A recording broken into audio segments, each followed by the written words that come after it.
위츠, 다시 한번요. 위츠. 위치고요. 매수가랑 비중이요? 16,230원에 25%. 제 방송 많이 안 보셨군요. 그죠? 네, 최근에 보기 시작했어요. 그렇군요. 제가 그 신규 상장주를 사면 3년 물린다라고 지금 계속 한 1년째 이야기를 하고 있거든요. 한 1년, 2년 된 것 같아요. 한 1, 2년 정도 이렇게 계속 이야기를 하고 있는데 신규 상장주를 사지 마라. 신규 상장주는 고평가되어 있고 이게 지금 저평가인지 아닌지도 알 수가 없다. 그러니까 저점도 어디서 만들어질지 전혀 알 수가 없는 상태이기 때문에 신규 상장주 사지 마라라는 이야기를 제가 엄청 오랫동안 하고 있거든요. 근데 이제 공교롭게도 시청자님 뭐 얼마 되지 않았기 때문에 신규 상장주를 사가지고 이렇게 전화를 주셨는데 제 입장은 변화가 없습니다. 신규 상장주 잘못 잡으면 그냥 3년 고생한다 각오하시면 돼요.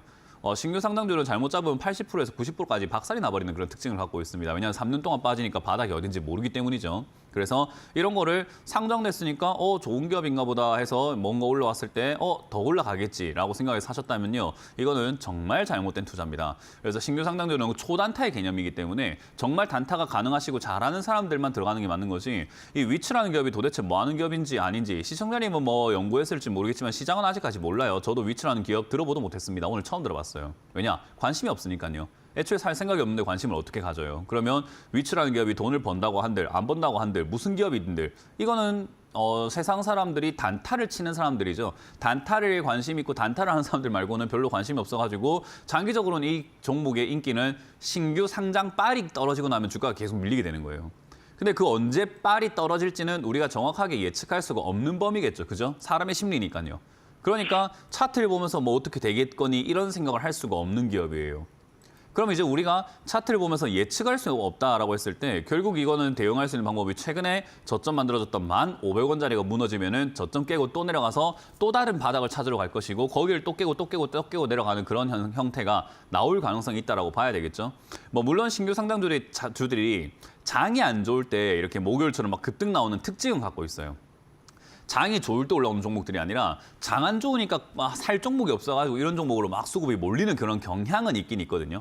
그런 것 때문에 이렇게 반등이 나가는 건데 이 반등이 셀지 안 셀지는 우리가 알 수가 없어요. 왜냐하면 돌아가면서 한 번씩 나오고 그냥 쭉쭉 빠지는 게 특징이다 보니까요. 그러니까 결국 시청자님이 결정하셔야 되는 것은 1,500원이 밀릴 때가 손절한다 생각하고 가져가 보시던가 아니면 오늘 만들어졌던 저점이 12,000원짜리를 손절 라인으로 잡고 손절을 해보시던가 아니면 이 반등이 좀 나와졌을 때 14,000원에서 타협을 보고 매도하고 나가시던가 뭐 이런 결론들이 나오게 되겠죠. 왜냐하면 장기로 가져가면 가져갈수록 오랫동안 물릴 가능성이 높기 때문입니다. 그러니까 지금 이거는 손해를 각오하고 나오는 수밖에 없는 거예요. 그래도 올라갈 가능성이 있지 않나요? 가능성 있죠. 그 가능성이 있는 만큼 내려갈 걸 각오하시면 되는 거예요. 왜냐하면 이거는 차트를 보면서 예측하는 범위가 아니라 보고 대응을 해야 되기 때문에 꼭 내가 수익을 내고 나온다거나 손실 없이 나오려고 한다면은 밑으로 빠질 때 마지노선을 정해놓고 뭐 도망칠 구멍을 만들어 놓고 들어가서 매매하는 수밖에 없죠. 그러니까 이거는 지금 시청자님 입장에서는 난 손해보기 진짜로 싫은데라고 해도 손해를 볼 수밖에 없는 상황이에요. 운이 따라주지 않는다면. 어떤 느낌인지 이해가 되세요? 네. 그러니까 이거는 이런 투자를 하면 안 되는 거예요. 신규 상장주는 일반 개인 투자자들이 들어가면 절대로 안 되고 사조선은 절대 안 되는 고평가 기업입니다. 그렇기 때문에 저는 이런 거를 잘못 샀기 때문에 손실은 따를 수밖에 없겠다. 그 손실 좀 각오하시고 방금 말씀드렸던 12,000원 손절을 잡아보시든지 아니면 저 아래쪽으로 1,500원 손절을 잡아보시든지 아니면 반등 나올 때 14,000원 부근부터 해가서 비중을 줄이는 방식으로 손실을 줄여내면서 겸허하게 여기서 나는 손실을 좀 받아들이시든지 하는 것을 추천드리겠습니다.